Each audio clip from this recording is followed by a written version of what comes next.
Bom, gente, então já demos 5 minutinhos aí. Eu vou dar início à nossa aula aqui, então. Hoje é a aula 4, a cura de um paralítico. Então a gente começou, né, essa série aí, Milagres de Jesus, há 4 semanas atrás, no caso, há 3 semanas atrás. Hoje é a quarta semana. E o objetivo é a gente estudar, né, os milagres que são expostos no Evangelho de João. Então, o Evangelho de João ele tem uma singularidade, né? Eu vou fazer só essa introduçãozinha aqui antes de eu orar e começar a nossa aula propriamente dita. Ele tem uma singularidade que ele tem um objetivo que é demonstrar que Jesus Cristo é Deus. Então esses 8 milagres que são apresentados aí no Evangelho de João, eles vão sempre tratar essa temática buscando colocar Jesus como Cristo, como Messias, ou seja, como o Deus encarnado. Então hoje a gente vai para a nossa quarta aula, que é a cura de um paralítico. E lembrando que todas as outras aulas já estão disponíveis no nosso canal do YouTube, da IPK Vinato, tanto a aula introdutória como os 2 primeiros milagres. E aí hoje a gente vai trabalhar o terceiro milagre, ou seja, a quarta aula. E você também pode compartilhar isso para alguém que você acha que vai ser edificado, que vai aprender, que esse é o objetivo aqui dessa aula, é a gente estudar, conhecer mais a pessoa de Jesus, conhecer mais o nosso Senhor e Salvador Jesus Cristo, mas não meramente com o objetivo de ter um conteúdo, mas sim para que a gente possa amá-lo mais e amar ainda mais os nossos próximos, ou seja, que esse conteúdo aqui nos ajude a sermos melhores cristãos, mais parecidos com Jesus, amando mais ao Pai e amando mais as pessoas. Então, esse é o objetivo principal da gente se aprofundar no conhecimento de Jesus, se aprofundar nas obras, sinais e milagres de Jesus. E nessa série especificamente, né, Milagres de Jesus é o que a gente vai trabalhar. Então, se você tiver qualquer pergunta, se você tiver qualquer contribuição, se tiver qualquer dúvida, questionamento, fique à vontade. Você não me atrapalha, tá? Eu não sou aquela pessoa que distrai quando alguém interrompe. Então, você pode pedir a palavra aí e eu te dou a palavra, você comenta ou pergunta, enfim, fiquem à vontade. Esse aqui é um ambiente de aula mesmo e a ideia é que vocês tenham liberdade de participar, perguntar, questionar ou acrescentar, enfim, por favor, utilizem dessa possibilidade aí. E lógico, né? Ninguém é forçado a isso. Eu não vou nunca chegar e falar, ô, fulano, fala aí. Não, não. Quem quiser falar, simplesmente se manifeste aí, pode desmutar o microfone e me fazer a pergunta que a gente já conversa. Maravilha? Então vamos orar para a gente começar a nossa quarta aula da nossa série Milagres de Jesus, a cura de um paralítico. Vamos orar. Feche os olhos aí, por favor. Senhor Deus, eu te agradeço, Pai, por essa noite. Eu te agradeço por mais uma oportunidade que a gente tem de estudar e refletir sobre a Sua palavra. Espírito Santo, nos ensine aquilo que o Senhor quer trabalhar em nossos corações. A gente sabe, Pai, que aqui vai ser um ensinamento, a gente vai aprofundar na Sua palavra, mas nós sabemos que precisamos e necessitamos do Seu Santo Espírito para aplicar essa palavra nos nossos corações. Somos pessoas diferentes, vemos realidades diferentes, estamos passando por situações diferentes, e eu sei que o Seu Espírito Santo também age na singularidade, na particularidade de cada um de nós. Então é isso que eu te peço nessa noite, Pai, que o Senhor fale conosco, que esse conteúdo nos incentive a amar mais o Senhor, a amar mais os nossos próximos, ou seja, a viver na prática o Evangelho de Jesus Cristo. E que a gente, ao estudar o Senhor, ao estudar as obras do Senhor, a gente se apaixona cada vez mais pelo Senhor e que esse amor pelo Senhor, esse amor do Senhor venha moldar o nosso estilo de vida para a honra e glória do seu nome, Pai. Então nos conduza nesse dia de hoje, nessa aula, o que fazemos aqui para a honra e glória do seu nome, em nome de Jesus. Amém. Então, galera, mais uma vez, boa noite aí. Hoje, então, a gente vai para a quarta aula da série Milagres de Jesus e a aula é a cura de um paralítico. E aí você pode acompanhar aí no slide o texto que eu vou ler, que é João capítulo 5, versículo de 1 a 15. Então você pode ler aí comigo, João 5, de 1 a 15. Evangelho de João capítulo 5, versículos de 1 a 15, a cura de um paralítico, e eu vou ler e peço que você acompanhe aí no material que foi enviado para vocês. Lembrando que se alguém entrar, gente, na sala, se vocês puderem pegar o link aí e mandar para a pessoa baixar o conteúdo, eu agradeço. Maravilha? Então diz assim a palavra de Deus.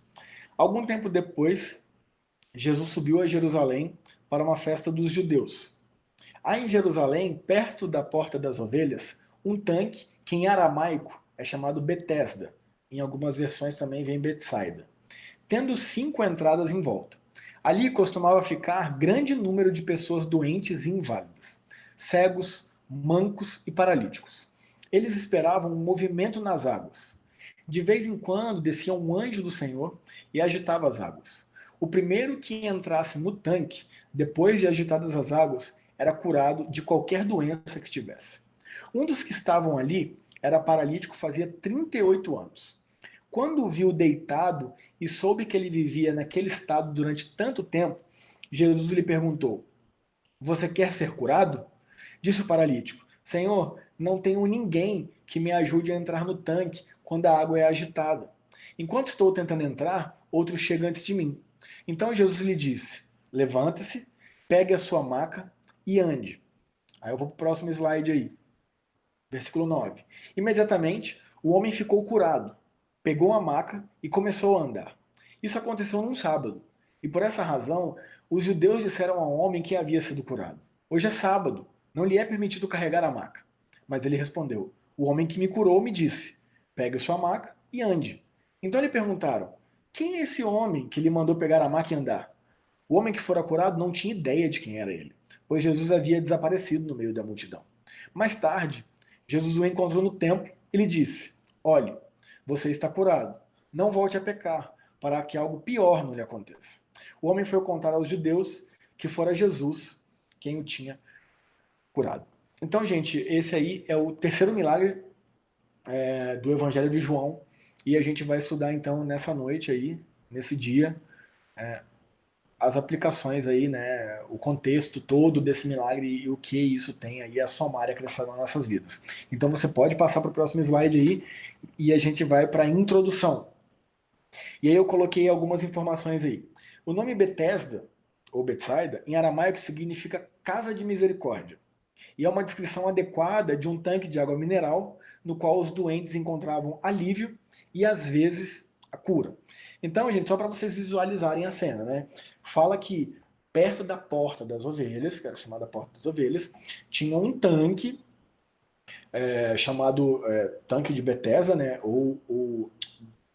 Isso, né? Ou Betsaida, e que significa Casa de Misericórdia.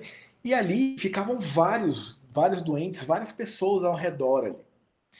Segundo alguns estudiosos, que é a segunda informação que eu coloco aí no slide, aquela água tinha propriedades curativas para várias doenças e numerosos doentes iam ao tanque. Então, por que isso, gente? Por que segundo alguns estudiosos, aquela água era curativa? Eu preciso explicar uma coisa para vocês. Se você utiliza a versão bíblica Almeida Revista e Atualizada, você pode observar que em alguns pequenos trechos da Bíblia aparece um colchete. Colchete é aquela figurinha que não é um parênteses, é um. Toda vez que aparece um colchete na Bíblia Almeida Revista Atualizada, quer dizer que aquilo que está entre os colchetes não estava contido nos melhores manuscritos. Ou seja, aquele conteúdo ali dentro do colchete provavelmente foi incluído por um copista, que eram as pessoas que se dedicavam a fazer as cópias, que não era qualquer um, tá, gente? Eram pessoas altamente especializadas que tinham acesso a ótima leitura, escrita. E às vezes, na tentativa de dar uma explicação, eles faziam um pequeno acréscimo. Então, há alguns trechos da Bíblia que estão entre colchetes. Na NVI e na NVT, você não vai ver o colchete, mas você vai ver ali um númerozinho ou uma letrinha que quando você vai na nota de rodapé, ele vai indicar que nos melhores manuscritos aquela informação não estava. Por que eu estou falando isso? Porque no texto que a gente leu, o final do versículo 3 e todo o versículo 4 está entre colchetes. Ou seja, não estava nos manuscritos mais antigos, que eram, na verdade, os melhores manuscritos. E aí eu te falo, por que então que eles aparecem aqui? Se você puder colocar aí, Will, por favor. Qual que é a parte que foi inserida por um copista? O final do versículo 3, que é eles esperavam um movimento nas águas, e todo o versículo 4, que diz o seguinte: de vez em quando descia um anjo do Senhor e agitava as águas. O primeiro que entrasse no tanque, depois de agitadas as águas, era curado de qualquer doença que tivesse. Por quê? Porque isso era uma informação que existia ali naquele contorno daquele tanque. As pessoas diziam que, vez ou outra, um anjo agitava a água. E o primeiro que entrasse seria curado. Isso é o que se dizia. Então, João, quando ele relatou isso aí, ele não colocou essa informação do anjo. Porque provavelmente ele não tinha certeza. Então, era o que se dizia. Entendeu? Mas um copista provavelmente achou essa informação válida, achou essa informação verdadeira, provavelmente ele viu ali milagres acontecendo a partir disso e colocou. Então, gente, quer dizer que de fato era um anjo? Não sei, sinceramente. Mas, obviamente, que eu não descarto a possibilidade de ser. Por quê? Eu não acho nem um pouco difícil Deus mandar um anjo para fazer isso, entendeu? Só que nos melhores manuscritos essa informação não aparece. E aí foi onde eu coloquei aí, segundo alguns estudiosos, aquela água ali tinha propriedades curativas, como a água em vários lugares no mundo com propriedades curativas. E aí a pessoa, por estar ali com contato com aquela água, ela era curada. E aí eu vi alguns teólogos dizendo que é o seguinte, as pessoas que eram curadas normalmente eram pessoas com doenças mais leves. Por quê? Porque elas conseguiam se locomover bem. Então, por conseguir se locomover bem, elas iam lá até a água, crendo que quando ela se agitava ali, era um anjo de fato que estava fazendo aquilo, e ela cria naquilo ali de tal forma que ao entrar na água, ela de fato era curada. Entendeu? Mas esse teólogo ele fez o seguinte comentário: repare que os paralíticos, que os mancos não conseguiam entrar. Por quê? Porque por terem maior debilidade. Então, esses normalmente não eram curados. Ou seja, os que eram curados eram aqueles que tinham doenças mais simples, às vezes. E nem sempre eram curados. Tanto que normalmente eles iam lá buscar cura. Tanto que ficavam várias pessoas lá aguardando essa cura. E aí eu coloco uma terceira informação que diz o seguinte: Bethesda era um local conhecido para aqueles que procuravam cura. E naturalmente sempre havia dúvida se seriam curados ou não. Segundo alguns estudiosos, Ô, né, Thiago, onde eu coloco aqui Thiago, também, tem uma dúvida aí? antes de você prosseguir, Por favor, fala aí. a questão que fala que apenas um era curado. Fala que é o primeiro, né? O primeiro que É o entrou a primeiro que partir conseguiu. da movimentação das águas, né? Na verdade, o primeiro que entrasse, né? Aham. Isso aí também é uma coisa, pelo que eu andei estudando, também parece que é uma coisa meio duvidosa, né? É, porque nem sempre o primeiro era curado. E eu acredito do aquilo que a gente, você como médico, você vai saber, e na verdade não só você por ser médico, né? Porque você vive mais essa realidade ali de cura e tal. Você sabe que aquela pessoa que está motivada, às vezes no meio de uma doença até grave, quando ela está motivada com a cura, quando ela está positiva, ela é uma pessoa cristã que está ali vibrante em Deus, confiando em Deus, a probabilidade dela ser curada é muito maior do que aquela pessoa que, não vai dar não, já era mesmo. Isso é uma verdade ou não que eu estou falando? Sim. Então, exatamente por quê? Pela motivação. Então, há alguns teólogos que dizem o seguinte: a pessoa às vezes ela estava tão motivada, que quando havia esse movimento da água, ela entrava e na cabeça dela era curada e acabava que era mesmo. Porque às vezes eram doenças psicossomáticas, às vezes ela não estava mancando por alguma doença psicossomática mesmo, algum estresse, e ela tinha fé, era curada. Só lembrando, gente, isso não diminui o poder de Deus, tá? Eu não estou dizendo aqui que não é Deus que faz, de forma alguma. Tanto que o milagre aqui vai vir de Jesus sem precisar da água. Então, o que eu estou querendo dizer é que existe essa discussão por parte dos teólogos a respeito dessa cura por um anjo que agitava a água. Por quê? Porque nos melhores manuscritos, nos manuscritos mais antigos, essa informação não aparece. Então, provavelmente, ela foi incluída ali por um copista que tentou explicar. Como assim a pessoa é curada? Ah, porque diziam que um anjo estava água e a pessoa entrava.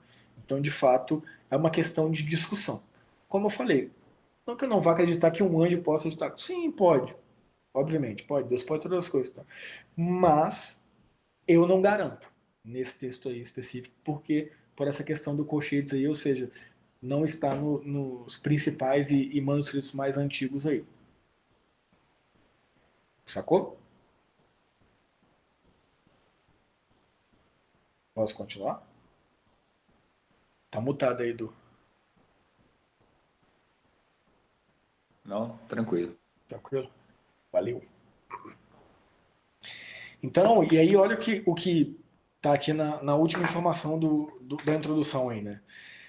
De tempos em tempos, a pressão interna causava uma agitação na água. E as pessoas comumente acreditavam que um anjo causava agitação. Supostamente, o primeiro doente a entrar no tanque seria curado.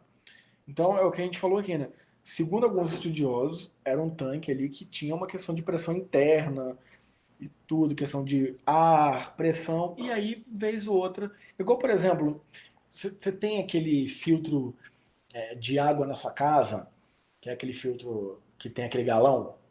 Às vezes você estava do nada, tudo paradinho, brum, dá uma borbulha lá no galão. A questão de pressão ali. Simplesmente uma diferença mínima de pressão faz uma bolha lá que você fica até, nossa, que isso? Então, segundo alguns estudiosos, a lógica é essa. Tava ali do nada, bum, dava uma agitação por causa de uma pressão do ar, e aí eles acreditavam ali que isso era algo, era um anjo tocando. E ali aqueles que entravam supostamente de cara eram curados, mas nem todos eram curados que entraram pela primeira vez. Então por isso que é um texto de bastante discussão aí pelos teólogos.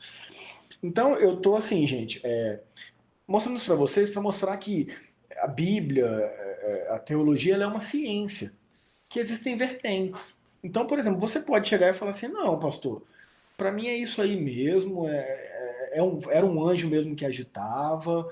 Então, tudo bem, tranquilo, glória a Deus e tal. Você não é mais crente do que eu, você não é menos crente do que eu. Ou você pode olhar e falar assim, realmente, eu acho que não é um anjo, não. Acho que isso aí foi a incursão realmente de um copista que sabia dessa história, acreditava nessa história e resolveu tentar explicar de uma melhor forma. E colocou.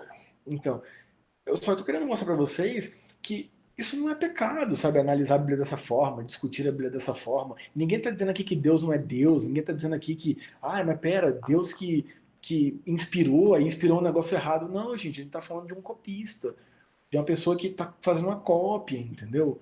Que eram pessoas altamente responsáveis, eram pessoas altamente profissionais, mas que às vezes ele pulou uma linha, que acontece de um manuscrito para o outro, às vezes falta uma linha, às vezes subtraiu uma letra, às vezes acrescentou nada que vai mudar a essência do texto bíblico, mas que dá às vezes uma explicaçãozinha ali em poucas palavras. Então, isso é normal, isso é normal. E assim a gente lida com a Bíblia de forma madura, sabe? De forma madura. Aí você pode pensar assim, né? Não, mas lá em Apocalipse fala que aquele que muda um tio ou uma vírgula, nossa, tá lascado.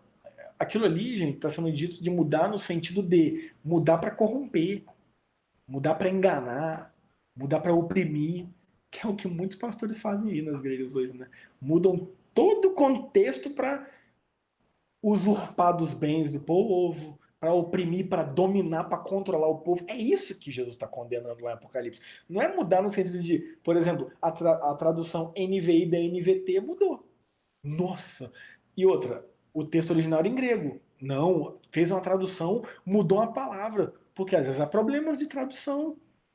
Não, então a pessoa pensa, não é isso que você está dizendo. Ele está querendo dizer o seguinte: aquele que mudar o mínimo, mas no sentido de mudar para enganar, é o que o diabo fez. Quando estava lá, né, na tentação de Jesus, que ele falou assim: não, se joga aqui de cima, Porque a palavra diz, ele citou o Salmo 91:12 na íntegra, sem mudar nada. Ele falou assim, aos seus anjos o Senhor dará ordem a teu respeito para que não tropece em pedra alguma. Ou seja, o diabo citou a Bíblia ipsis literis, na literalidade, mas com qual objetivo? Distorcer, enganar, derrubar Jesus. É isso que é condenado ali nessa mudança do tio e da vírgula. E não questão de uma tradução, não é isso. Sabe? Então, eu tô mostrando isso aqui pra você, eu poderia passar isso aqui direto, falar, ó, gente, é assim e tal. Não, por que eu trabalho isso com vocês? Para trabalhar uma consciência crítica, para você aprender que a Bíblia é uma estrutura, é um livro para ser estudado. E às vezes você pode olhar e falar, nossa, mas é complicado. Não é. Como tudo, às vezes no começo pode parecer, mas conforme a gente vai estudando, você vai criando uma base. E essa base, depois que você vai lendo outras coisas, você vai, isso eu nem entendia, mas agora eu lembro que o pastor falou aqui. Ou seja, a gente vai tendo um pano de fundo, entendeu? Então por isso que eu gosto muito da escola bíblica, sabe? Porque é um ambiente que a gente tem para conversar, para discutir, para mostrar vertentes. E você tem total liberdade aqui de falar assim: pastor, eu acho que eu vou por essa linha aqui. Eu falo, amém, glória a Deus. Não, pastor, eu acho que eu vou por aquela ali. Porque isso, no fundo, vai mudar a essência de quem é Cristo, de quem. Não. São só opiniões a respeito de temas secundários, mas que podem ser aplicáveis na sua vida de forma diferente, de uma forma, pensar de uma forma ou pensar de outra. Entendeu? Então aqui o objetivo não é eu te dar um conteúdo e falar é isso e qualquer coisa diferente disso vai estar errado. Não, mas é criar um senso crítico, sabe? É te dar liberdade de conseguir ler as escrituras com o seu próprio entendimento e ali, a partir de bases, você fazer suas interpretações. Quando eu falo a parte de base, que não é uma Pastor, interpretação livre, maluca, mas pastor, com bases sólidas de um pensamento crítico, de um pensamento lógico. Pode falar, por favor? oi, é a Michele, Michelle. Deixa eu para ficar melhor. Oi, tá me ouvindo? tô ouvindo. Eu lembrei de uma situação. Eu cheguei a fazer um ano e pouquinho de bacharelado de teologia. E eu lembro que na minha primeira aula, a matéria era Teologia Sistemática a Deus. A professora perguntou assim: o que é Deus para você? Tinha uns 15, 16 alunos na sala. E eu lembro que eu falei, cada um deu um exemplo, ela foi marcando na lousa. Ele é amor, ele é justiça, e cada um foi dando uma palavra diferente. E aí eu lembro certinho de uma pessoa que falou que era justiça, e ela falou assim: tá, se Deus é justiça, por que ele pede para Abraão sacrificar Isaac, o filho da promessa? Que, pelo que eu me lembro, eu posso estar enganada também, ele já não era criança, ele já não era pequeno, então Não, Isaac era um adulto. ele era um adulto, ele tinha na faixa acho que de 30 anos, né, pelo que Isso. ela comentou. E ele teve que subir com o filho, e o filho, ele sabendo que ia sacrificar um Isso. adulto. Então ela falou: se Deus é justiça, por que isso? Então a nossa fé, ela, claro, a gente tem que confiar às vezes em coisas que a gente não entende. Por exemplo, a Trindade é algo que a gente não consegue materializar. A gente não consegue materializar e exemplificar. Existem esses casos, mas ela falou que a fé consciente é uma fé muito mais forte do que a fé sem entendimento. Então, o questionamento não é ruim, né? Não, Mas é sim ótimo. entender por que ele existe e tentar ali embasar, inclusive, para você ter uma ciência maior daquilo que você acredita, né? Perfeito. Mi, e isso que você está falando é tão sensacional, porque, por exemplo, pensando só de forma rápida, né? Vou dar um panorama disso aí. Pensando em Deus Pai, Abraão, Isaac, aí a gente pensa, nossa, verdade, né? E um detalhe que a distância de onde Abraão estava com Isaac até o monte que Deus pediu para ele sacrificar o filho dele era 3 dias de viagem. Então você pensa a cabeça desse pai andando com seu filho e falando, cara, eu vou sacrificar o meu filho. Que o próprio Deus me prometeu que eu teria uma descendência maior do que as estrelas do céu através dele, e agora Deus está pedindo para eu matar ele. Oferecer um sacrifício. E ele vai, e óbvio, Isaac não é bobo, tanto que ele pergunta, Deus, pai, tá aqui o cutelo, tá aqui a lenha, mas cadê o cordeiro? E o pai falava, meu filho, na hora certa, vai, na hora certa, vai. Agora você imagina quando Abraão chega para Isaac e fala assim, então, meu filho, deita aí que eu vou te amarrar. Abraão era um senhor, ele não deu um golpe no filho dele e amarrou o filho dele. Porque não, o filho dele teve que ceder, teve que obedecer o pai, teve que ser submisso ao pai, idoso, e ele deitar em cima do local de holocausto ali, né? E aí o que é interessante a gente fazer uma leitura sempre cristológica. Porque se a gente analisar o ambiente isolado, a gente fica, nossa, difícil mesmo. Só que aí você pensa, ali Abraão estende a sua faca para matar Isaac, e aí Deus fala, Abraão, não. E aí o Tim Keller faz uma aplicação sensacional.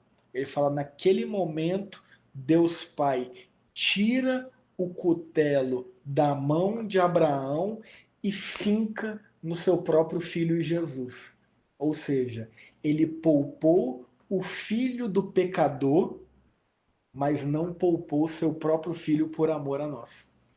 Então você vê que quando a gente faz uma leitura cristológica, embasada, que tem um sentido e um pano de fundo, a gente não analisa aquilo ali isoladamente. A gente analisa aquilo ali dentro de toda uma revelação que é progressiva. Por isso que toda leitura que eu falo que faça do Antigo Testamento passe sobre o filtro do Evangelho de Cristo. Porque senão, se você pegar o princípio meramente ali de um conteúdo específico, de um contexto específico, você vai às vezes ter lições legalistas ou que não são nem um pouco aplicáveis para a realidade de hoje. Então a gente faz essa leitura cristocêntrica, desde o Gênesis já vendo elementos de Cristo. É uma série que eu pretendo fazer também aqui na Escola Bíblica, que é Encontrando Cristo no Antigo Testamento. Maravilha? Perfeito, pastor, obrigada. E eu gostei Nossa. bastante do tema da próxima série. Muito bom, né? Valeu. Então, galera, esse é o objetivo, né? De eu trazer essas informações e tal, criar um senso crítico, ver que a gente pode analisar a Bíblia. E como a Michelle falou, a gente tem questionamento quem tem dúvida, a gente é ser humano, a gente fala. Ninguém está questionando Deus, o poder de Deus, que ele não existe, não, não. A gente está aqui, muitas coisas tentando entender, porque ele nos deu um cérebro e ele é um Deus imenso, entendeu?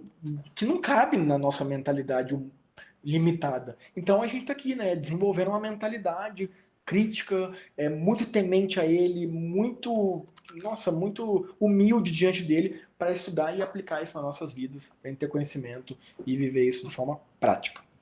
E aí, agora a gente vai então ao próximo slide, que é o paralisado por 38 anos. E aí um dos homens junto ao tanque estava doente havia 38 anos. Então, membros da família e amigos tinham que carregá-lo para o tanque e para casa, e cuidavam de suas necessidades diárias. Ele não ficava ali sempre, né? Então, provavelmente ele vinha alguém da família, levava ele embora, levava ele lá de novo. Então, era uma pessoa que ficava ali, provavelmente até recebendo algumas esmolas, mas provavelmente tinha essa dinâmica aí, né? De levar, de buscar e tal. E aí, a água mineral do tanque não havia feito nenhum bem ao paralítico. Embora algumas pessoas tivessem sido curadas, esse homem sofredor tinha perdido todas as suas esperanças de ser curado. Gente, a gente tá falando 38 anos. 38 anos, o cara num local de cura sem ser curado. Você pensa. Uma coisa você.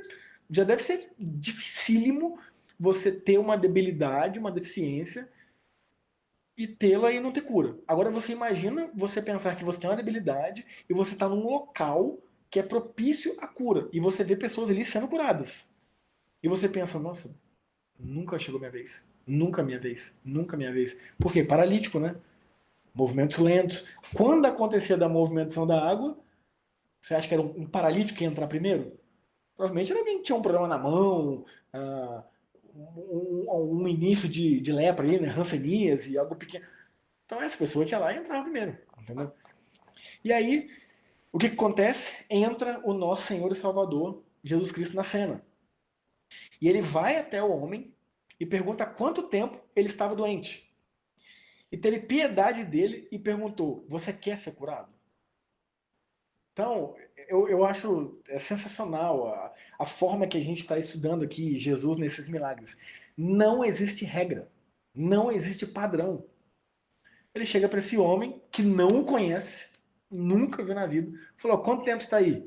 Doente? 38 anos. Você quer ser curado? Aí vem a resposta do homem. A resposta do homem não respondeu a pergunta diretamente. mas disse que não havia ninguém para ajudá-lo a entrar no tanque quando a água era agitada, pois sempre alguém entrava à sua frente. Então ele não conhecia Jesus, ele não sabia quem era Jesus, e ele não responde a pergunta de Jesus. Por quê? Ele não sabia que Jesus era Deus, ele não sabia que Jesus operava milagres. Então quando Jesus fala, você quer ser curado? É óbvio que a resposta é sim. Ele está ali, mas ele já responde que ele não fala sim. Ele falou que, mas não tem como, porque toda vez que a água é agitada, alguém mais rápido que eu entra. Ou seja, não tem nem como, porque ele está pensando o quê? Na água. Ele está pensando na saída humana. Ele está pensando na probabilidade ali terrena da água que supostamente é tocada por um anjo e agitada por um anjo, e ali então há um poder curativo de cura ao primeiro que entra, supostamente. Então ele não responde de forma correta porque ele não conhecia Jesus. E aí o que eu acho sensacional, gente, é o que a gente vai ver aqui, que é quando o milagre acontece. Como o homem não conhecia Jesus, sua resposta não revela nenhuma fé nele. Ou seja, esse homem não tinha nenhuma fé em Jesus. Nenhuma. Sabe o que é nenhuma? Ele não tinha fé em Jesus, porque ele nem sabia quem era Jesus. Como é que você vai ter fé em alguém que você não conhece, que você não sabe que é? Não sabe quem é. E aí ele estava uma pessoa desesperadamente necessitada de ajuda e pronta para aceitar qualquer assistência que lhe fosse oferecida. Na ideia de que, se você quiser esperar aqui comigo me ajudar a me colocar rápido lá, beleza, mas eu não consigo sozinho. E aí Jesus disse ao homem, levante-se, pegue sua maca e ande. Maca, gente, eu lembro quando eu era mais novo, eu ficava pensando, nossa, uma maca. Só pegar uma maca é um nome bem grande. É uma esteira. Como se fosse aquela esteirinha de praia, não tem? O palha era o comum da época. Então eles tinham uma esteirinha, né, que também era chamada de maca, que eles ficavam ali deitados. Então Jesus fala, ó, então levante, pegue a sua maca, sua esteira e ande. E de forma miraculosa, esse homem que há 38 anos estava ali paralítico, debilitado, ele se levanta, ele pega a sua maca e ele sai andando. Então você imagina a alegria desse ser humano. E aparentemente, nesse momento, Jesus desaparece no meio da multidão. E o que eu acho muito interessante aqui, porque Jesus operou uma cura em um homem que não conhecia, que não tinha fé nele, que não tinha a mínima ideia se ele era o Cristo ou não, simplesmente fez o milagre e foi embora, vazou, ajudou o homem ali. E aí por que eu falo que não existe padrão? Porque em outros momentos a gente vê Jesus falando assim, não, eu não fiz muitos milagres aqui porque vocês não tinham fé em mim. E você falou, mas esse homem não tinha fé nenhuma. Nem conhecia ele. Mas ele fez. Então você vê, não tem padrão, gente. Tem lugar que você vai precisar ter fé para algo acontecer. Há situações que a pessoa nem tem fé em Jesus e o algo vai acontecer. Por graça e misericórdia dele. Há circunstâncias que a pessoa vai ter muita fé, muito, e também não vai acontecer. Ou seja, não tem um padrão. Vida com Jesus, milagre de Jesus, é relacionamento, gente. Não é campanha, não é sexta-feira do milagre, não é. É relacionamento, é intimidade. Lógico que a regra geral é a gente ter fé, ainda mais a gente que o conhece, então, é a regra geral. Mas quantas vezes a gente não tem fé, as coisas acontecem, quantas vezes a gente tem fé, as coisas não acontecem. Porque não é padrão, não é fórmula mágica, não é Cristo na nossa caixinha fazendo conforme a gente quer, não é agenda lâmpada, não é. A gente queria que fosse, eu queria que fosse, né? Seria mais fácil, né? Ser 3 esfregadinhas, 2 balangadas, 3 Pai Nosso e 1 jejum. Milagre certo. Quem dera se fosse assim. Quem dera. A gente gosta dessas coisas. Eu, então, nossa, eu tenho um quê de religioso que eu amo essas coisas. Mas não é. É relacionamento. É intimidade. Não há fórmula.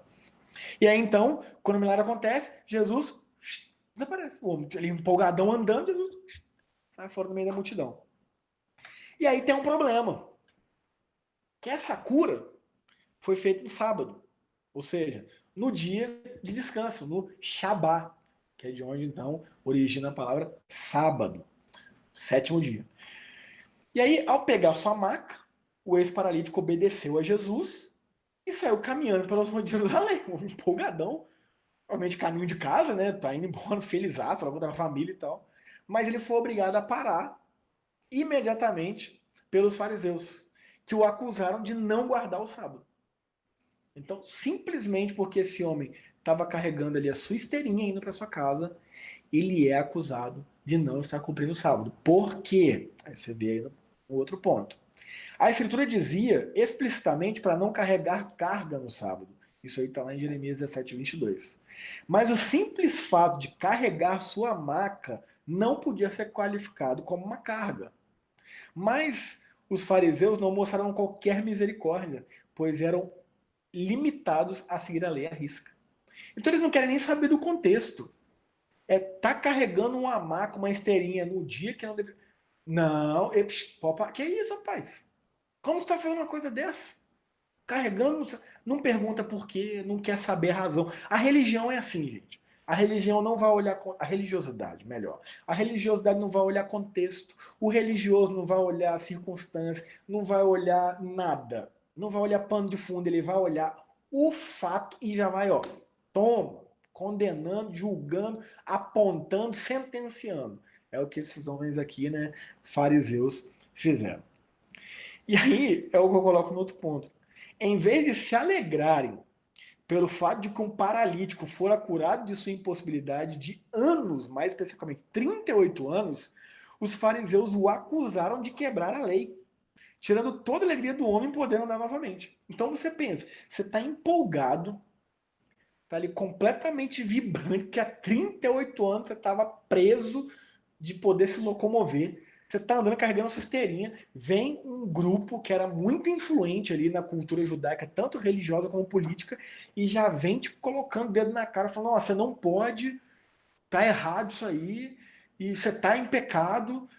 E ele fala, mas eu tô obedecendo o homem aí que me curou e tal, e não, mas que isso? Ou seja, o homem ia ficar até, nossa, mas de curado agora eu tô sendo culpado. Por quem? Pela religiosidade. Pelos religiosos. E aí eu continuo, né, nessa cura no sábado. E a defesa do ex-paralítico, aí no próximo slide, é o quê? Ele informou aos seus acusadores que aquele que havia o curado o mandou que ele apanhasse sua maca e andasse. Em obediência, ele havia feito exatamente isso. Então vamos lá. Meu irmão, eu estava 38 anos acamado, sem meus movimentos. Aí um cara chegou em mim e falou assim: quanto tempo você tá aí? 38 anos. Quer ser curado? Ah, eu tava querendo, mas ninguém me coloca no tanque quando a água é agitada, que aí não tem jeito. Aí ele olha pra mim e fala assim: levanta, pega a sua maca e anda. Eu levantei, peguei minha maca e andei. Aí os fariseus perguntaram, outro ponto aí, quem era a pessoa que lhe dera a ordem de andar carregando a maca? Mas ele não sabia. E o homem havia sumido na multidão. Gente, olha como a religiosidade é louca. O cara vira e fala assim: então, o cara que me curou falou para eu pegar essa maca e eu obedeci. E eu tô andando. Ao invés deles perguntarem assim, cara, como assim te curou?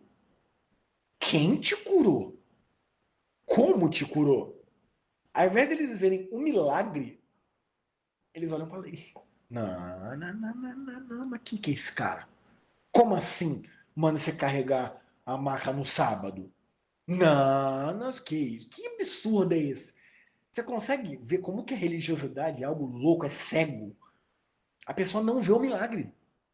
Ela vê só que aquela regra dela, que aquela forma de interpretar. E, gente, eu quero deixar uma coisa clara aqui. Não era pecado nenhum o que esse homem estava fazendo. Porque Jesus nunca diria para alguém cometer algum pecado.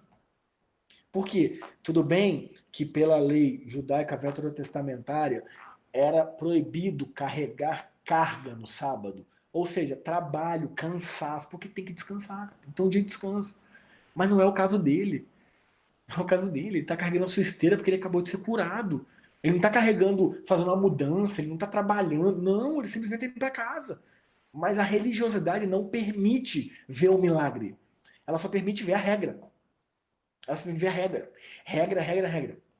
E aí eu nunca vou esquecer, né? Uma vez eu fui num congresso e eu sou uma pessoa, gente, que eu tenho esse meio estilão aqui meu, mas eu sou sistemático, sabe? Igual, por exemplo, o culto lá na IP Cavinato, nossos cultos presenciais lá. Para mim é 1h30, no máximo. às vezes eu falo um pouco mais, ou tem alguns elementos no culto ali, que às vezes fica 1h40, eu fico, nossa, muito tempo, não pode ser tanto tempo, é no máximo 1h30, no máximo 1h30. Porque eu gosto de cumprir horário, eu gosto de fazer as coisas dinâmicas e tal. Agora que a gente está fazendo aí, né, tanto quando estava sendo culto online lá na igreja, como em casa, é 1 hora no máximo. 1 hora no máximo.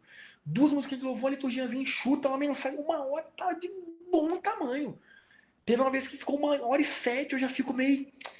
Ai, muito tempo. Porque eu sou sistemático, eu gosto de organização. Por quê? Porque eu me programo. Quando eu faço aula aqui, mesma coisa. Eu penso aqui 1 hora, 1h05, no máximo. No máximo, no máximo, no máximo. Só que, meus amigos, pode acontecer de algo diferente. Pode acontecer, vamos colocar aí, um instruir do Espírito Santo, ou uma circunstância que vai um pouco mais. Bem, a gente tem que estar sensível a essas coisas também. Eu acredito que não é sempre, tal, mas tem que estar sensível. Mas, normalmente, o religioso, ele não vai enxergar isso. Ele vai enxergar só, não, passou 1h30, eu estou levantando e indo embora. E eu falo porque eu tenho essa tendência religiosa. Não, passou 1h30, não. Que isso? Organização, eu falo por mim. Mas não parece, né? Esse meu estilão aqui, eu sou esse cara, eu tenho essa tendência. Então eu tenho que me policiar para falar assim, Deus, ensina a olhar a essência e não só a forma. E não só ali, ó, o meu controle sobre as circunstâncias. Tô falando aqui, gente, que vai ser culto 3 horas. Deus me livre. Você vai na igreja que tem culto 3 horas, que Deus te abençoe e te dê forças. Não, para mim não precisa disso não. Tô longe. Ainda mais que 3 horas se fosse dinâmico, não. É uma repetição laiada, enfim. Não sou essa pessoa, tá? Não sou essa pessoa. Tá me ouvindo isso no Frequente Pecavinato? Sabe que não temos culto de 3 horas, mas não mesmo. Ah, mas isso é o Espírito Santo? Amém. O Espírito Santo vai ter que tomar a gente mesmo para fazer, porque senão a gente vai no normal que a gente planeja e tal, e o Espírito Santo age no normal, no planejado, no estudado, enfim. Mas o que eu tô querendo dizer é que a religiosidade, ela às vezes não faz, às vezes, ou sempre, ela não nos deixa ver a essência. Ela deixa nos ver só forma. E a forma vira Deus. É o que está acontecendo com esses homens aqui. Eles não conseguem ver o milagre de um homem curado 38 anos por um outro homem. Ao ponto de perguntar, gente, quem é esse homem? Como assim te curou? Que história é? Não. Eles simplesmente falam assim, não, esse homem aí tá maluco. Como assim? Tá falando você pecar? Não. Por quê? Porque também essa era a interpretação deles, a parte do que eles viram. Estavam errados. Aquele homem não estava pecando, mas para ele estava. Então você vê como é a religiosidade. Ela não analisa contexto, ela não analisa nada. Ela só analisa o que ela está vendo, o que ela acha a parte da interpretação dela e toma, acusa, sentencia e já lenha. Então cuidado com isso. A gente tem essa tendência natural de ser assim. Cuidado. E o que acontece? Terceiro ponto aqui, no Cura no sábado. Mais tarde, durante aquele dia, Jesus encontrou o ex-paralítico na área do templo e lhe disse: olhe, você está curado. Não volte a pecar para que algo pior não lhe aconteça. E o homem foi até os fariseus contar. Então ali, o que Jesus está querendo dizer com isso? Aqui, gente, Jesus deixou meio claro, segundo a maioria dos estudiosos, teólogos e tal, que este caso específico, o homem estava naquela situação por pecado. Por pecado. Então quando Jesus fala para ele assim, ó, não volte a pecar, ele quer dizer, não volte aquele seu estilo de vida pecaminoso, porque pode ser que você venha ficar pior. Gente, como é que eu consigo te explicar isso hoje? Eu converso com alguns amigos médicos, principalmente o Du e tal, e alguns amigos meus falaram que hoje em dia está tendo alguns congressos de medicina espiritual. O que é a medicina espiritual? Du aí, se eu falar alguma coisa, Du, que está equivocado aí, por favor, você me corrija aí, sinta-se à vontade. Que é o quê? Já estão estudando, já está saindo pesquisas que estão comprovando que, por exemplo, a pessoa que é cardíaca, são vários fatores que envolvem. Pode ser genético, pode ser por excesso de gordura, pode ser por obesidade, pode ser por sedentarismo, e N fatores aí que os médicos sabem muito mais que eu. Mas a medicina espiritual, ela também entende que pessoas que não perdoam têm grande probabilidade de serem hipertensas. Então já está sendo pesquisa, gente. Ou seja, pode ser que daqui a uns anos a gente vá ao médico por algum problema no coração e o cara pergunte como é que você se alimenta, se exercita e tal. Faça perguntas normais, como hoje, e possa vir te perguntar assim, você tem dificuldade em perdoar alguém? Tem alguém que você não perdoou ainda? E você olha e fala, hã? Médico me perdoando isso?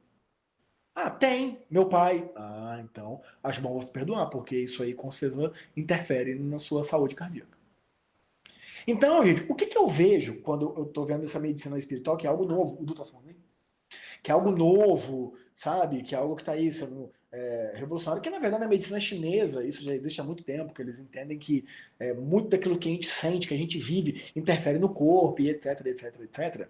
Isso aí, né, que já na China é já há muitos anos, muitos séculos, mas que está chegando aqui no Ocidente, eu vejo claramente aplicado aqui. Porque às vezes, gente, a falta de perdão, ela pode trazer tanto problema, a amargura, a ansiedade. Poxa, a ansiedade pode dar gastrite, gente. Então o que eu vejo Jesus está dizendo para esse cara aqui? Cara, vamos dar um exemplo que esse cara tinha gastrite por causa de ansiedade. E ansiedade é pecado. Aí Jesus vai e cura o cara. Jesus vai dizer assim, cara, abandone a ansiedade, porque pode ser que amanhã você fique pior. Pode ser que você não só tenha gastrite, você tenha uma úlcera. Então, eu vejo que é isso que Jesus está dizendo. Cara, você tinha, não sei qual era o pecado, que estava te deixando dessa forma.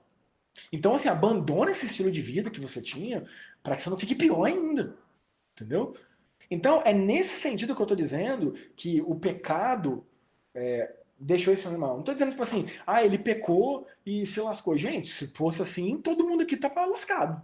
Agora, vamos lá. Estresse. Cara, estresse é pecado. É o que? Nada mais do que a gente correndo e se excedendo, descansando pouco e não se alimentando bem, uma série de fatores. Aí, pra gente ter estresse, a gente começa a desenvolver um monte de problema de saúde. Aí vem Jesus e nos cura. O que ele vai dizer? Mas abandona aquele seu estilo de vida lá. Porque se você voltar ao que era e ter um estresse novo, pode ser que você tenha até um derrame. Pode ser que você tenha um infarte. Não só fique aí como você estava. Então é nesse sentido, tá? Não é no sentido de, para de pecar, senão você vai se lascar. Gente, por que a gente morre? Porque a gente vive num mundo pecaminoso. Então a gente morre fisicamente. Mas aqueles que estão em Cristo Jesus vão viver eternamente com o Pai. Entendeu? Ou seja, a história do pecado é a morte física, é o distanciamento de Deus. Mas aqueles que têm Cristo vão passar desse plano para o plano eterno com o Pai. Aqueles que não têm serão condenados. Entendeu? Mas nesse caso aqui específico, eu vejo claramente dessa forma. Ou seja, abandone esse estilo de vida seu aí, porque senão você vai ser pior. Então, por exemplo, o cara ele é viciado em álcool. E ele está ali desenvolvendo uma cirrose e tal, e Jesus vem e o cura. Ele vai dizer, abandona esse estilo de vida, abandona esse pecado, esse vício, desse excesso, porque senão pode ser que te aconteça o pior, ou seja, pode ser que você tenha uma cirrose hepática e morra. Então ficou claro? Vocês conseguiram entender isso aí? Porque há situações na nossa vida que são específicas por pecados. Não porque, eu pequei e eu pequei, desobedeci minha mãe e aí o câncer na minha vida. Não, gente. Não. É no sentido de viver um estilo de vida, sei lá, de consumir muita gordura e aí ter uma doença do coração. É meio óbvio. Meio óbvio. Mas eu conheço gente que não teve. Tá, tudo bem também, mas normalmente, né? Tiago, te cortando aqui um pouquinho. Fale aí. Me veio aqui, tem uma doença que chama mielopatia por deficiência de vitamina B12, que acontece com o alcoólatra. Ele não absorve vitamina B12 e tem uma lesão medular. E a pessoa fica paralítica mesmo. Olha só. Me veio aqui agora isso aí. E tem como a pessoa voltar a andar? Por exemplo, se parar de beber? Não. Não? Se parar de beber pode não piorar. Mas recuperar não recupera mais. Entendi. Então, se Jesus cura um cara desse, ele estaria dizendo para esse cara, não beba mais daquela forma para que não te aconteça coisa pior, né? Legal. Obrigado. Então, ficou claro, né, galera? Isso aí. Du, muito boa contribuição. Muito bom, meu. Bem aplicado aqui. Então, né, esse homem, então, ele, quando Jesus aparece para ele e fala isso, ele vai lá para os fariseus e fala, é isso que aconteceu. E aí, gente, a gente vai agora, então, para os princípios práticos envolvidos nesse milagre aí. Que eu separei 3. 1. Jesus cura pessoas que não têm fé nele. Aí eu coloquei, o paralítico não tinha ideia sobre quem era Jesus, ou seja, não tinha fé nele. E mesmo assim foi curado por ele. Isso aqui já dá um tapa em muito padrão que a gente estabelece aí para dizer que não, mas só vai ver o milagre, só vai viver o milagre quem tiver fé. Não, só vai não sei o que quem tiver fé. Não, esse cara não tinha fé nenhuma, não acreditava. E aí, 38 anos paralítico e foi curado. Provavelmente tinha gente ali que era judeu e estava doente e Jesus não foi até essa pessoa. E às vezes tinha fé. Então, assim, não é regra geral, não é padrão. Há pessoas, gente, que não tem fé nenhuma aí e vão ser vítimas da graça e misericórdia de Deus. Segundo ponto, em regra geral, o ideal é termos fé. Mas podemos ver que a graça e misericórdia de Jesus alcança quem ele quer, da forma que quer e não há padrão. Então vamos lá, regra geral, prática, vamos lá. O ideal é a gente ter fé, gente. Isso é o ideal. Agora vamos ser honestos, é sempre que a gente tem fé? No sentido de crer numa situação específica. Sempre a gente tem fé em Jesus, tá? Tô falando de uma coisa específica. Às vezes não. Às vezes não. Às vezes a gente tá descrente de tudo, quando vai acontecer, falando, nossa, nem merecia. E aí eu coloquei um ponto aqui que eu acho muito importante. Somos prova disso. Pois quando fomos alvos do maior milagre que Jesus já fez, que é buscar e salvar o perdido, que é o que diz Lucas 19:10, estávamos mortos em nossos delitos e pecados, segundo Efésios 2:1. Ou seja, também não tínhamos fé. Então quando Jesus te alcançou e me alcançou, a gente não tinha fé, não. A partir do momento que ele nos alcançou, o Espírito Santo começa a promover a fé em nós. Lembre que Jesus é o autor e consumador da nossa fé, segundo diz lá Hebreus 12:2. Ele é o autor da nossa fé, ele é o desenvolvedor da nossa fé. A fé não vem da gente, não. A fé não é um dom nosso, é um dom de Deus. Entende? Então é o que Efésios vai dizer. Então, por exemplo, nós somos prova viva disso. Nós fomos curados, ou seja, nossa alma doente, merecedora do inferno, foi transportada para o reino de luz por meio de Jesus Cristo, por graça e misericórdia dele, quando a gente não tinha fé. A partir disso, que isso é real nas nossas vidas, a gente começa a desenvolver a nossa fé a partir do agir dele em nós. Então, Jesus cura pessoas que não têm fé nele.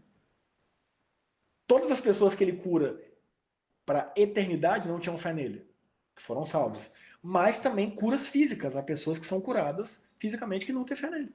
Não tem, mas ele usa de graça, misericórdia e cura a pessoa.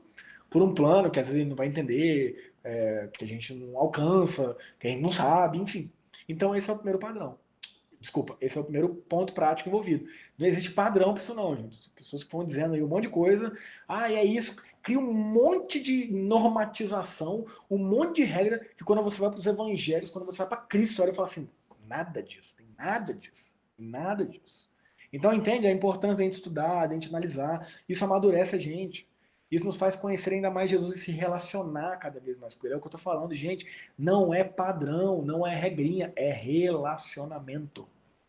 É a gente em contato com ele por oração, reflexão na palavra, e ele nos conduzindo. Naquilo que é específico para você, que às vezes é diferente para mim, que às vezes é diferente para o Will, que às vezes é diferente para o outro, para outra. Maravilha. Vamos então para o segundo ponto prático aí. Qualquer pessoa deve ser alvo de nosso amor e misericórdia.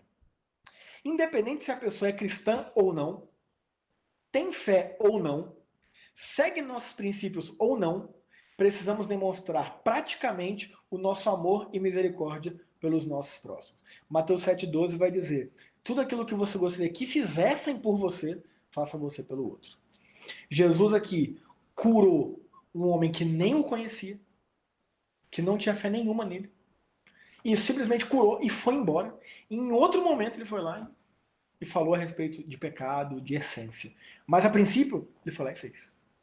Então, para exemplo, de escolher, eu sou crente, se vou fazer um crente. Não, todas as pessoas. Mas ele é drogado, deve ser alvo do nosso amor. Mas ele é transexual, deve ser alvo do nosso amor. Mas é prostituto, deve ser alvo do nosso amor. Mas é político, deve ser alvo do nosso amor. Político ladrão, no caso. É corrupto. Mas enfim. Mas é religioso, fariseu, hipócrita. Também. Difícil, mas também. Porque Jesus vira a mesa em cima desses homens. Mas a gente tem que amar essa galera. Entendeu? Por quê? Porque qualquer pessoa deve ser alvo do nosso amor e misericórdia. Nossa atitude de amor e misericórdia deve ser livre do controle e do domínio sobre o outro. Ou seja, não deve ter exclusivamente o interesse de que a pessoa se torne cristã e viva o nosso estilo de vida, mas devemos ser motivados pelo amor. Gente, Jesus curou esse homem e foi embora. Jesus não chegou para ele e falou assim: ó, o negócio é o seguinte, agora você tem que me seguir lá para minha igreja, mudar essas roupas suas aí, esse modo seu de falar. Não. Quando Jesus voltou para ele e falou: ó, não peca mal, vocês não vivam aquele estilo de pegar, não, cara, senão vai ser pior pra você. Vai ser pior pra você. E vazou. Tem muito crente que vive uma fé evangelística interesseira. É assim, ó, tá evangelizando quando a pessoa fala assim: eu não quero saber. Ah, que se dane, então. Vai pro inferno. Se lasque. Já falei do tempo. Gente, que amor é esse? Que amor é esse? Você não tem que pregar para ninguém se converter, não. Você tem que pregar porque Jesus falou pra gente pregar. Quem converte os corações é Ele. A gente ama, serve e anuncia o evangelho com a nossa vida, com as nossas palavras, com o nosso testemunho. Se Jesus quiser salvar ou não, isso é com Ele. Isso é com Ele. Então não tem que querer controlando a pessoa, não. A pessoa, o que eu falo, muitas igrejas vivem hoje, né? A pessoa entra lá, aí eles começam, né? Não, tem que mudar esse cabelo, tem que mudar essa roupa. Olha o que a gente está ensinando para a pessoa. Tem que mudar de fora para dentro. A pessoa mal chegou na igreja. Já estamos mudando completamente a pessoa por fora. Sendo que é o contrário. Aí tem que ensinar para as pessoas que a mudança vem de dentro para fora. É de dentro para fora. É em essência. Se aquela pessoa usava aquele cabelo rosa, raspado do lado, e ali o Espírito Santo vai em direção e fala: não é mais esse estilo de cabelo que eu tenho pra você. Amém, é ela com Deus. Por que muda em mim ela ter um cabelo rosa, não, nada. Mas se é isso que Deus quer tratar, amém. Mas se não for isso também, é essência, é de dentro para fora. E não de fora para dentro. Porque senão a gente ensina o quê? Muda toda a sua roupagem, mas por dentro aí. Ah, dane-se. O negócio é mudar o estereótipo. O negócio é que os outros veem. Ou seja, a gente está ensinando essa pessoa a ser hipócrita, a ser fingida. E não é isso. Não é isso. É a essência. Então, nossa atitude de amor e misericórdia não deve ser uma atitude para querer controlar os outros, não. Para querer, sabe, ter domínio sobre a pessoa, não. Eu estou anunciando o evangelho, estou te falando do amor de Cristo. Isso aí, ó. Você faz suas escolhas, você tem sua vida, você segue o caminho aí que você tá achando que é o que o Espírito Santo está te guiando. Agora eu tô te evangelizando lá no trabalho porque ele fica controlando você. Não, que isso, gente. Larga a mão disso aí. E o terceiro ponto. Perceba que Jesus havia curado o ex-paralítico e sumido na multidão. Somente em outra ocasião ele aborda questões espirituais. Portanto, busque agir na essência, não force protocolos prontos de evangelização. Por que eu falo isso? Porque nos protocolos prontos de evangelização é assim: você tem que falar de Jesus, aí depois a pessoa tem que repetir uma oração, aí depois tem que perguntar se ela quer uma visita na casa dela. Gente, se é isso que dá, legal. Mas vai ser sempre assim? Não. Eu não forço, não.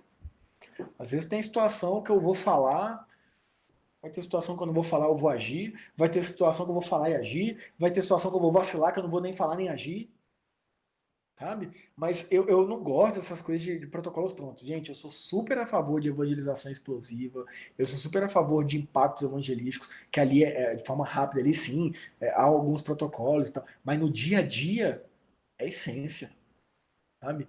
É convivência, é relacionamento. Agora eu saio daqui, né? Como muitos já sabem, vou lá para São Tomé, no impacto lá de um final de semana. Ah, lá não tem tempo de eu me relacionar com a pessoa, no sentido de ficar vários dias. Não, ali é alguma rápida, mais diretão mesmo. Vou lá e sigo meio que um protocolo mesmo, ó, de como anunciar, do que falar, de como abordar e tal, não sei o quê. E busca ele estar em essência, pra gente poder trocar uma ideia também e tal. Mas ali eu já falo de Jesus, já pergunto se a pessoa entendeu, se ela gostaria de recebê-lo na vida dela e tal. Beleza. Mas no dia a dia eu não forço esses protocolos, não. E na verdade nem lá eu forço, assim, né? Se rolar, rolou. Se eu sentir também que não é, eu oro ali e fico em paz também tal. Tento sempre fazer o melhor. Entendeu? Então qualquer pessoa deve ser alvo do nosso amor e misericórdia. E não adianta ficar forçando. Olha Jesus. Fez, foi embora. Em outro momento ele foi lá e falou de coisas espirituais. Então às vezes é isso. Às vezes ele vai fazer algo para uma pessoa, vai ajudar primeiramente, vai ficar para ele mesmo. Em um outro momento que a gente vai chegar na pessoa e falar, então, que eu te ajudei e tal. Ou você vai vir agradecer, você vai falar, então, Jesus. Tiago. Não, sério, caramba. Ô, Tiago. Antes da gente ir para o último ponto aí, para finalizar. Tiago. Fala aí, Edu. Só te cortando um pouquinho, assim. Não, imagina. Jesus, assim, é tão. Ele não tinha padrão, né? Lógico. Mas, assim, ele estava indo, era um dia de festa, que era um dia que possivelmente ele estava cheio de convite, né? Até a Marta, Maria, Lázaro, eles falam, né, que possivelmente citou para um grande jantar. Mas a alegria dele não era estar na festa. A alegria dele era ir lá, né, e nesse tanque olhar e curar alguém. Foi a felicidade dele daquele dia. Né? Então, assim, a nossa alegria nem sempre está nas regras, nos protocolos, comer, beber, não sei o quê. De repente, é isso aí, é ter fé, ajudar, amar, né? Algo natural, né? Achei bem legal essa colocação. Muito verdade mesmo. E aí, galera, a gente caminha então para a terceira aplicação prática, que é separe um dia da semana para ficar livre. E aí, ó, tanto quanto possível, devemos guardar um dia para descansar dos nossos trabalhos e atividades rotineiras. Caso contrário, ficaremos sobrecarregados e ou doentes. Por outro lado, devemos evitar ser legalistas e insensíveis em nossas atitudes para com as outras pessoas. Gente, entenda que é o que Jesus ele dizia. O sábado foi feito para o ser humano, e não o ser humano foi feito para o sábado. O ser humano não é escravo do sábado. O sábado veio para servir o ser humano. Quando eu falo sábado, gente, é o dia de descanso. Se você tem alguma dúvida sobre esse assunto, leia Romanos 14. Você vai ver ali Paulo dizendo o seguinte, ó, tem gente que considera um dia mais sagrado do que o outro. Tem gente que considera todos os dias iguais. Que ele considera todos os dias iguais, faz para o Senhor. Que ele considera que é um dia, faz para o Senhor também. Enfim, a questão não é o dia. A questão é um dia, gente. Na nossa cultura hoje é domingo. Por que é domingo? Por que foi do sábado para o domingo? Porque quando Jesus foi morto, qual era o dia que os judeus se reuniam e os discípulos se reuniam? No sábado. Só que aí a guarda romana aumentou as buscas e apreensões no sábado, porque sabia que encontrar eles todos juntos. Então eles fizeram o quê? Mudaram para domingo. Tanto quando você vê Paulo em Atos, eles falam assim, eles se reuniam no primeiro dia para o partir do pão, para cultuar. Então mudou por estratégia. Então você vê que não é o dia, é um dia. Se você trabalha por escala, às vezes não vai ser no domingo, mas seja na segunda, seja na quarta. Se você trabalha no comércio, no shopping, que folga ali de terça ou folga de quarta, ou se você é barbeiro, ou você é pastor, né, folga na segunda. Enfim, o princípio aqui é o seguinte, trabalhe 6 e folgue 1. Folgue 1 porque senão você vai estafar, você vai entrar num burnout, você vai entrar numa crise de estresse, você vai ter uma gastrite, você vai... Por quê? Porque você está pecando.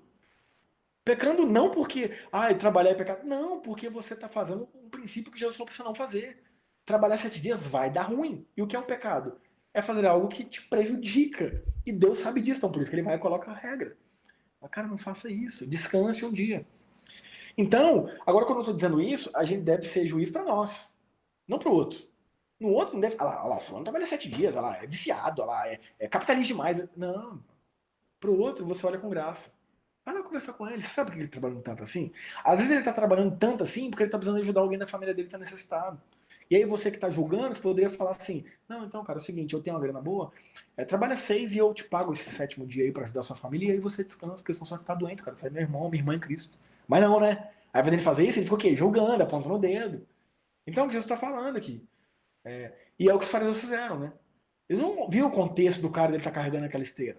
Eles primeiro foram lá e acusaram e detonaram. Entendeu? Não viram o porquê, não viram o que aconteceu. Nossa, então é por isso que você está carregando nosso louvado, seja Deus. Então não é trabalho, não. Você está indo para sua casa guardar sua esteirinha, aleluia. Mas não, né? Eles vão na religiosidade, toma, detona. E aí lembre-se que o dia de descanso é graça. É o privilégio de descansarmos um dia confiantes que Deus continuará nos sustentando mesmo diante da nossa inatividade momentânea para recarregarmos nossas energias. Então, na verdade, o dia de descanso, as horas de sono é fé. Que a gente confia que Deus está agindo mesmo quando a gente está inativo. Então, quando a gente fala que trabalha 6 e descansa 1, a gente crê que mesmo naquele dia de descanso, Deus está nos sustentando, Deus está à frente de todas as coisas, Deus está nos guiando. Então, esses eram aí os 3 princípios práticos dessa aula e desse milagre, mais especificamente. Se alguém tiver mais algo para falar, por favor, desmute aí e fale. Senão eu oro e finalizo aqui a nossa aula de hoje do terceiro milagre, cura de paralítico e quarta aula, né? Semana que vem, milagre da multiplicação dos pães e dos peixes. Aguardo vocês, quinta-feira, 20 horas. E amanhã, provavelmente, essa aula aí já vai estar disponível no nosso YouTube para você encaminhar para alguém. Ou, às vezes, você não encaminhou para ninguém ainda. Encaminha a primeira aula. Vai no nosso YouTube aí, PK Renato, vai lá pegar lá a aula introdutória. Oh, dá uma assistida aí, tá legal. Então, lembra da pessoa que ela pode aumentar a velocidade. Então, às vezes, uma aula aqui de 1 hora e 50 minutos, ela consegue assistir em meia hora. Eu só faço assim, gente. É um vício, tá? Depois que você começa a assistir vídeo no YouTube na velocidade 2 vezes, você nunca mais consegue voltar atrás. Então hoje aí eu assisto pregações de 1 hora em meia hora, porque o meu ouvido está acostumado e eu também falo muito rápido e eu acostumo a ouvir pessoas falando rápido. Então eu coloco a velocidade 2 vezes, o que era para vir em 1 hora, vem em meia horinha e dinamizo o tempo, aprendo e é isso. Maravilha? Alguém tem alguma coisa para falar ou posso orar e finalizar? Beleza? Então eu vou orar aqui, galera. Senhor Deus, obrigado, Pai. Obrigado por esse dia, por mais esse milagre, mais lições preciosas que a gente tirou para nossas vidas aqui, Deus. Que realmente o Senhor é grandioso demais. O Senhor é imenso. A gente vê que o Senhor nos curou, nos salvou, Deus, quando a gente não sabia nem quem era o Senhor. Por graça e misericórdia, o Senhor nos alcançou. E a gente vê que hoje o Senhor continua fazendo isso, Pai. Às vezes liberando sua graça, sua cura, não só da alma, mas até física, para pessoas que nem te conhecem. Isso demonstra um amor, Deus, imenso, gigante.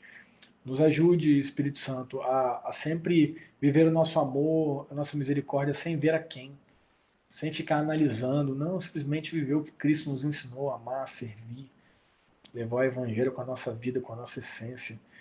E, Pai, nos ajude a ter sabedoria na organização do nosso tempo a respeito do nosso trabalho. A gente vive numa sociedade consumista, ainda mais aí nesse tempo de pandemia, que as coisas estão escassas, a gente está querendo trabalhar demais, querendo suprir, e às vezes a gente está ali, Deus, entrando num ritmo muito intenso, que vai fazer mal para nós. Então, que o Senhor aplique também, Deus, esse princípio nos nossos corações de separar um dia da semana para ficar mais tranquilo, reflexivo, de lazer, de busca maior e intensa ao Senhor, em atos de misericórdia, ajudando pessoas necessitadas, enfim. Então, Deus te agradeço por essa aula. Aplique esse ensino nos nossos corações, Deus. Que a gente possa, através desse ensino, ser mais parecidos com Jesus, para que a gente possa ver isso na prática, para a glória do seu nome. Em nome de Jesus, Deus. Amém. Valeu, galera. Fiquem na paz. Uma ótima restinho de semana aí. Deus nos abençoe. Valeu.